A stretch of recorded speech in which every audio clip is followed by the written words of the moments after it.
Bonjour, nous allons expliquer dans cette vidéo comment insérer des vues en plan DWG sur un fichier Revit pour faciliter la réalisation d'une maquette, structure ou architecture. Pour cela, nous allons démarrer sur un gabarit de construction, qui est le gabarit passe-partout, un gabarit étant une vue préparée dans Revit avec un certain nombre de paramètres pré-réglés.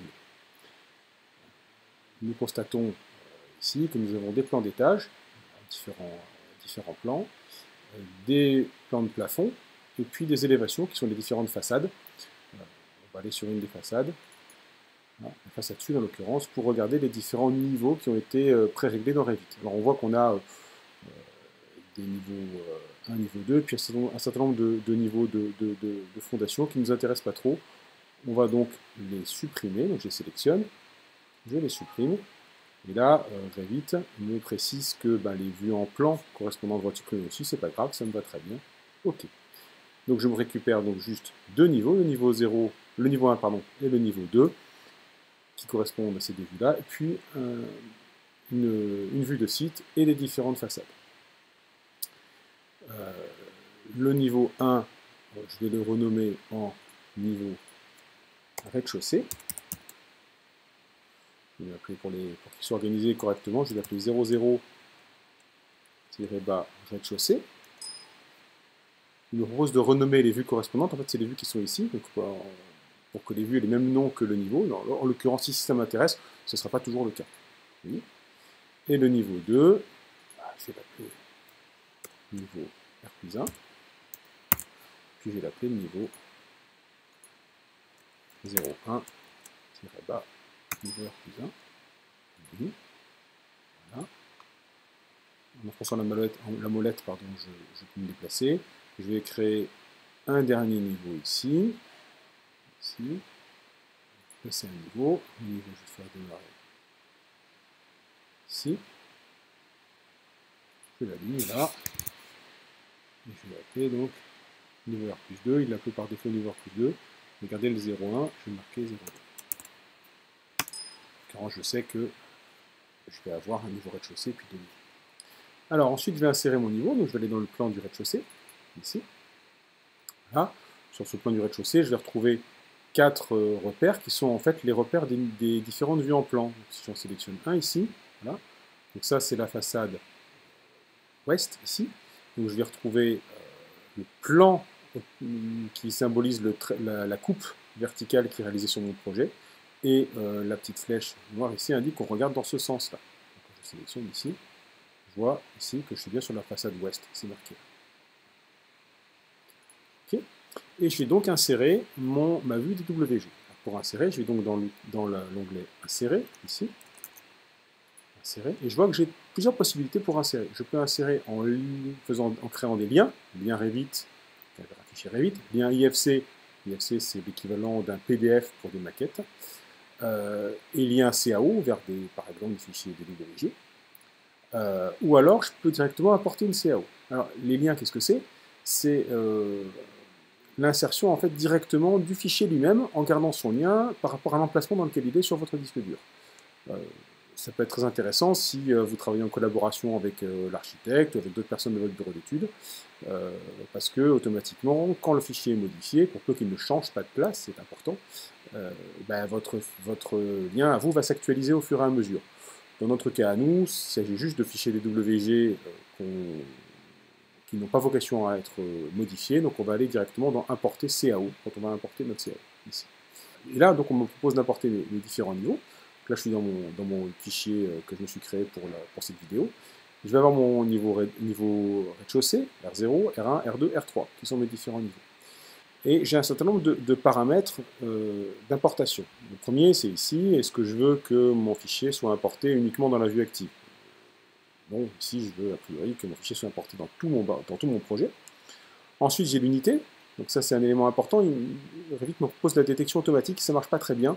Donc il va falloir qu'on sache exactement si on est en mètres, en décimètres, en centimètres ou en millimètres dans notre fichier DWG. Donc il va falloir qu'on ouvre ce fichier. Ensuite, on voit que le positionnement peut être fait automatique centre à centre, automatique origine à origine ou manuellement à l'origine ou au centre. Là aussi, il va falloir qu'on qu'on sache de quoi on parle. Donc pour le moment, on va laisser ça sans faire d'importation. On va aller ouvrir notre fichier DWG pour savoir où se situe très exactement notre origine de notre fichier DWG. Allez, je vais sur AutoCAD, j'ouvre mon fichier, et en l'occurrence, c'est le fichier Revit qui est ici, qui correspond à mon niveau rez-de-chaussée. Rez-de-chaussée, première information à obtenir, quelle est l'unité. Donc j'utilise l'outil distance qui est ici, mesurer une distance. Je viens mesurer par exemple de là à là. Ah, si c'est des millimètres, ça devrait m'afficher quelque chose qui correspond à un certain nombre de places de parking. Ici, c'est visiblement des mètres. Hein. Voilà. Donc une première information, notre fichier est en mètres. Deuxième information, où est l'origine? Alors, pour ça, il faut que j'aille dans l'onglet outils et que j'aille afficher les options de SCU, donc de système de coordonnées. Donc ici, je vais aller voir le SCU, les paramètres de SCU, et je vais afficher le SCU, donc le symbole hein, du repère. Par défaut, il est placé dans le point en bas à gauche. Je veux l'afficher, moi, au point d'origine du SCU, donc je fais OK. Là, il faut que je régénère ma vue. Voilà, mon 00, il est ici. Alors, là, on comprend tout de suite la difficulté qu'on va avoir sur Revit.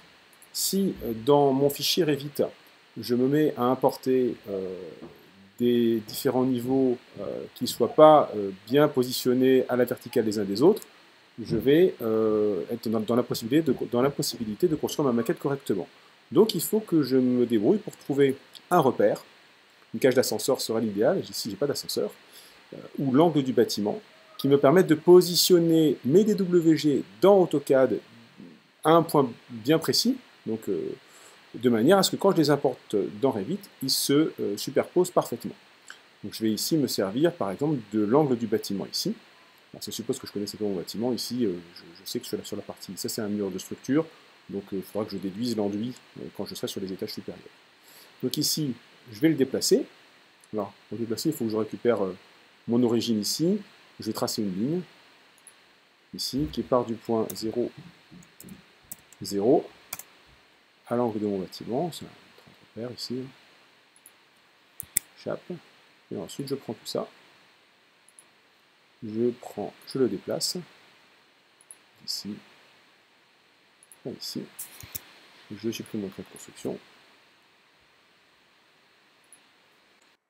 Alors il est important de noter ici que le SCU dont il est question, c'est le SCU général, hein, qu'on appelle aussi le SCG. C'est impossible de le déplacer sur AutoCAD, ce SCU, donc c'est bien le plan, l'AutoCAD qu'on déplace, et pas le SCU. Voilà, et l'importation se fera à partir de cette origine-là. J'enregistre. Et maintenant, je vais pouvoir faire mon importation dans Revit. Donc pour importer mes voies de chaussée, import CAO. Je sélectionne mon fichier, je sais qu'il est en mètres, je vais le mettre d'origine à origine. Alors avant de faire ça, je vais quand même regarder ce que ça fait quand je fais de centre à centre, juste pour voir, hein, par curiosité. Voilà. Qu'est-ce que je constate? Je constate qu'il m'a positionné mon DWG en faisant en quelque sorte le centre du rectangle que je vois là. Hein. Voilà. Il a placé ce centre de mon rectangle pile au centre de mon origine Revit. Ça ne m'intéresse pas trop, parce que pour peu que j'ai des étages de taille différente ou des fichiers de taille différente, ça ne marchera pas très bien pour superposer les différents niveaux. Donc, définitivement, je vais utiliser importer d'origine à origine, automatiquement, en mètres, tout va bien, ouvrir, paf. Et là, qu'est-ce que je constate? Je constate que mon fichier c'est bien positionné, que l'origine de mon fichier DWG est bien placée à l'origine de mon projet Revit. En revanche, ce qui est embêtant, c'est que mes façades, là, mes vues de façade ne sont pas correctement positionnées. Alors je vais les déplacer. Donc, je sélectionne ça. Surtout, je ne déplace pas mon fichier DWG, hein, puisque justement, j'ai fait en sorte qu'il soit au bon endroit. Donc si je le déplace, ça ne va pas aller. Donc je déplace les repères. Je sélectionne, je les déplace. Attention de ne pas juste cliquer, parce que vous risquez de sélectionner le repère sans sélectionner le trait de coupe. Il faut bien sélectionner l'ensemble. Je déplace. Attention de déplacer cela, mais je vais le faire proprement. Voilà, c'est fait. Donc je regarde ici et je vois que mon fichier DWG, il est placé, inséré avec un niveau de base qui est le niveau 0, avec un décalage inférieur à 0. Je pourrais le faire bouger, je pourrais le monter d'un mètre en fonction de ce que j'ai besoin de montrer. Je vais aller sur une 3D, je vais créer une vue 3D par défaut ici. Hop. Je constate bien que dans ma vue 3D, j'ai mon DWG qui est positionné ici. Alors, si je fais pareil avec mon niveau R+1, ici, là, je constate que je vois ici par-dessous mon DWG. Je vais donc faire la même manipulation avec mon fichier du R+1. Il est logiquement lui aussi en mètres. Je vérifie.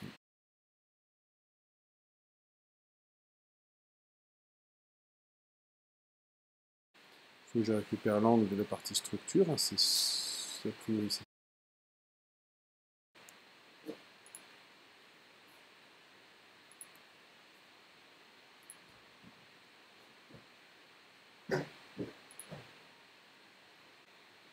Et dans Revito R+1, j'importe R+1 d'origine en mètres. Voilà. Tout va bien, il est positionné au même endroit.